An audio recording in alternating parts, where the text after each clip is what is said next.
हमने कहा क्या मुझे नहीं लगता है कि 2047 तक मोदी जी जीवित रहेंगे, 12 साल तक जीवित रहेंगे, लेकिन सपना दिखा रहे हैं 2047 का।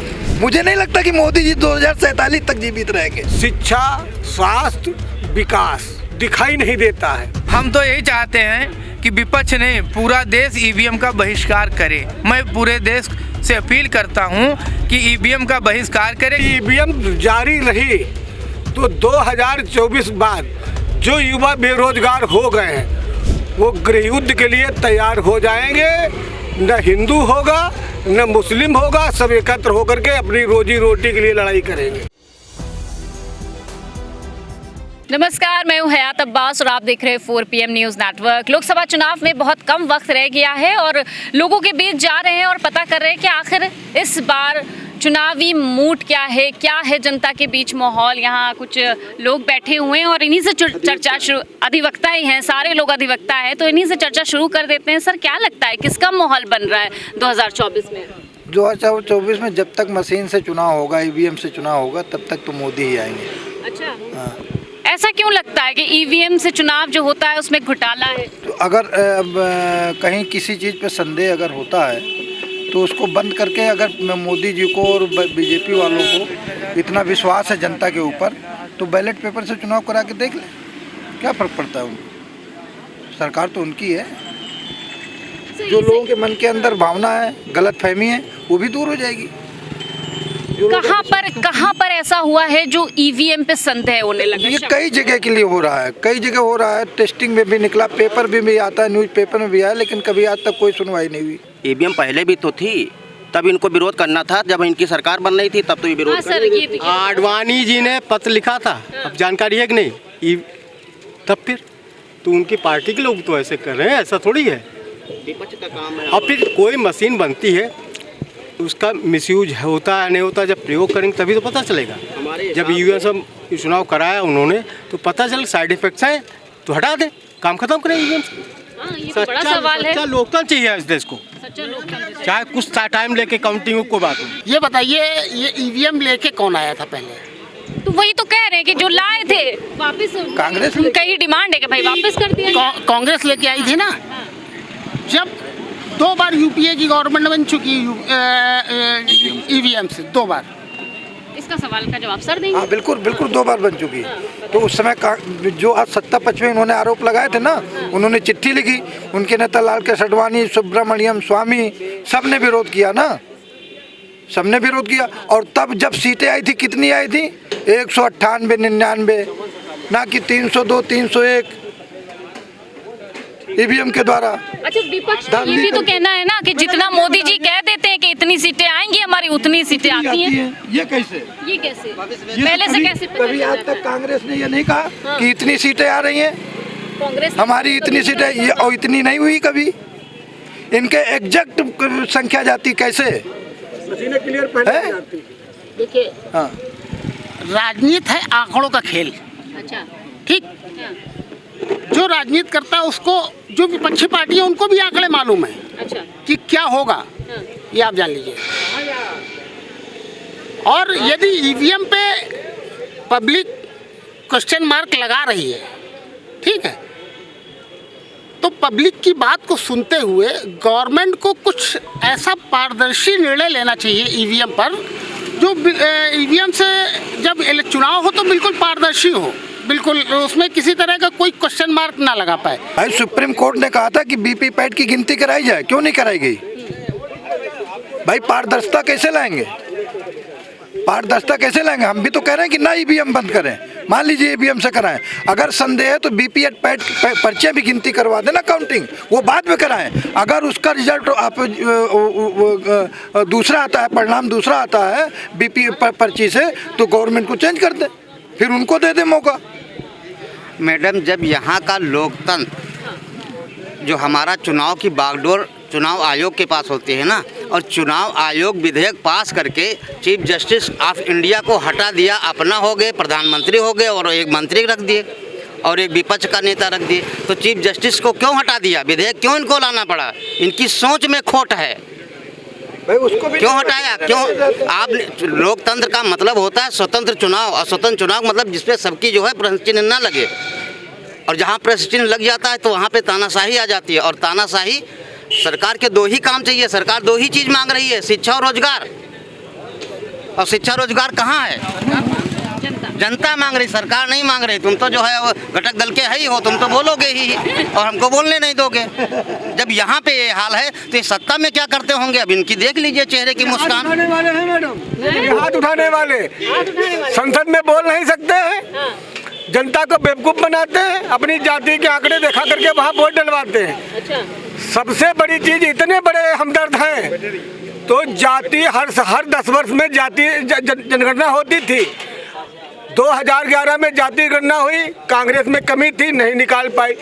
तुमने 2023 चल रहा है, 12 साल हो गए, जनगणना का कोई बात ही नहीं। यहाँ जाति जनगणना के आंकड़े आ जाते तो हमको मालूम हो जाता कुत्ते बिल्ली की जनगणना करा रहे हो, शेर सियार की जनगणना करा रहे हो। हाँ, बिहार में भी तो अब तो हो गया। हाँ। ये पिछड़ा वर्ग क्या कुत्ते बिल्ली से भी बदतर है?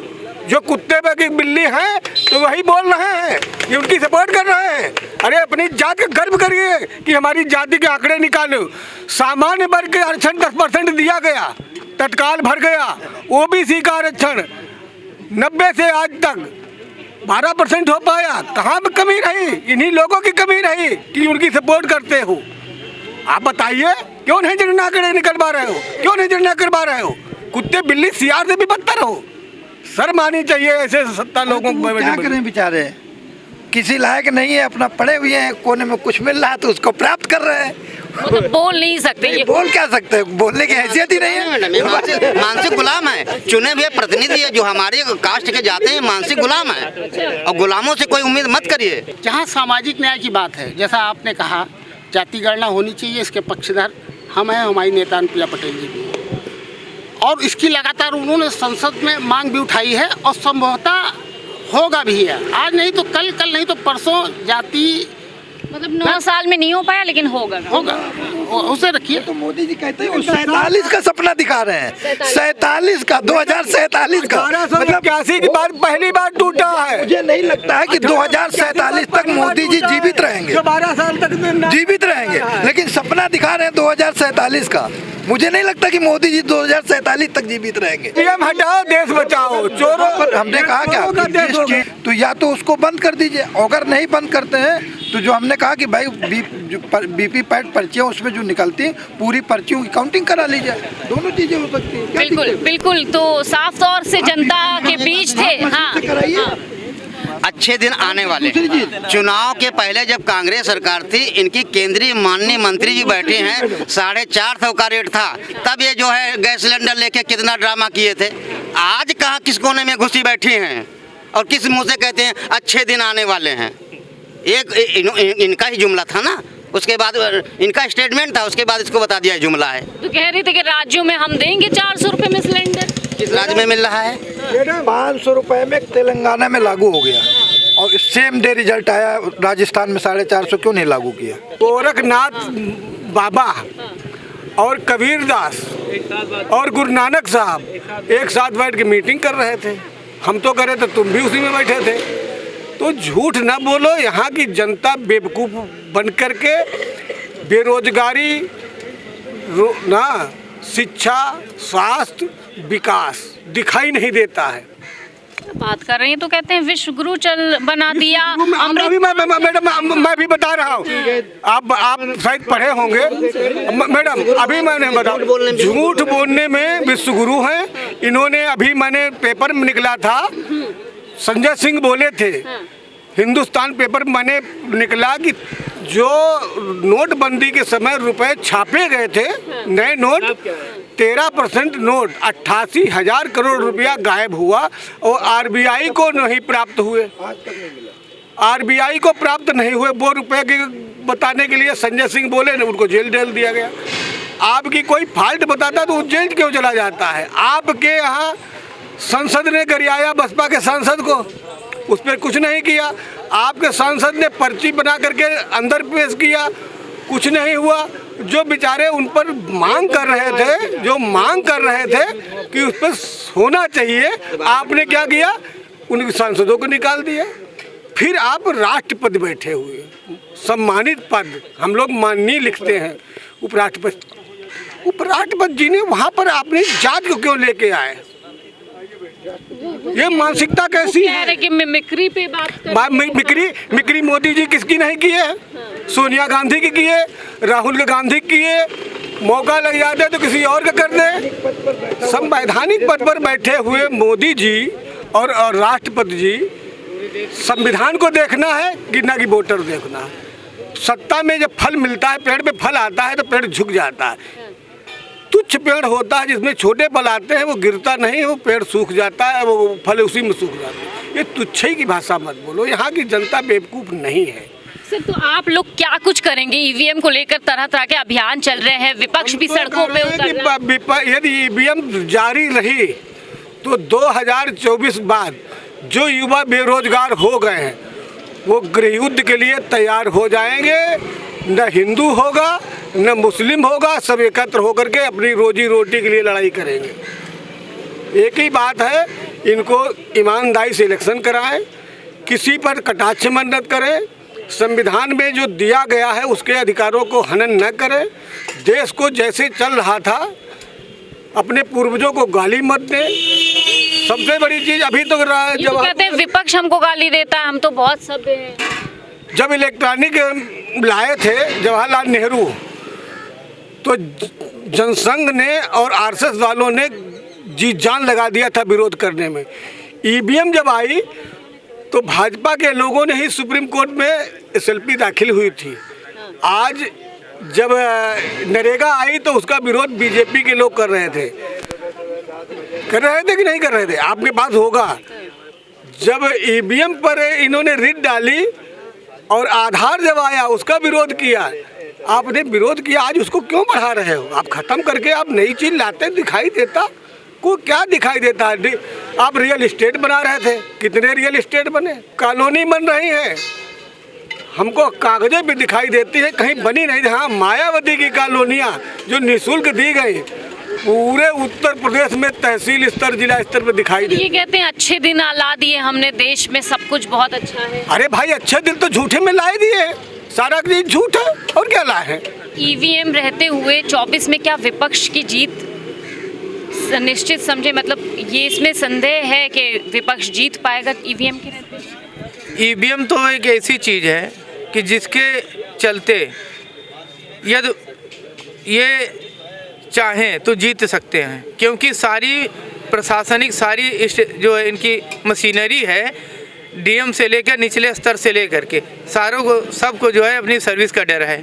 तो ये मजबूरन इनके पक्ष में आकर ईवीएम बदल देंगे, ईवीएम को जो है हटा देंगे, ईवीएम का ताला जितने मतलब लाख जो लगा लाख तोड़ करके उसको चेंजिंग कर देंगे, या उसकी जो है जो उसका मोड है, ठीक है, जो रिजल्ट बदलने वाला मोड है, जितने समय के बाद में उसको चेंज कर सकते हैं, मालूम नहीं होता है तो हर तरीके से अपनी मशीनरी का प्रयोग करके जो है उसको प्रभावित चुनाव को 100% करेंगे। सर, आप लोग क्या ईवीएम के लिए करेंगे? विपक्ष एकजुट हो रहा है, तमाम सुप्रीम कोर्ट के वकील आ रहे हैं, आप क्या करेंगे? हम तो यही चाहते हैं कि विपक्ष ने पूरा देश ईवीएम का बहिष्कार करे। मैं पूरे देश से अपील करता हूं कि ईवीएम का बहिष्कार करे, क्योंकि जिस देश में ईवीएम नहीं है वहां लोकतंत्र कायम हो सकता है, और जिस देश में ईवीएम रहेगा वहां लोकतंत्र को कुचल दिया जा रहा है। और यहाँ भी जो है भारत में भी ईवीएम के चलते आज लोकतंत्र कुचला जा रहा है। यहाँ तक कि जुडिशरी और जो है पत्रकार बंधुओं को सबके उसको जो है कुचला जा रहा है, सारे स्तंभों को कुचला जा रहा है प्रशासनिक।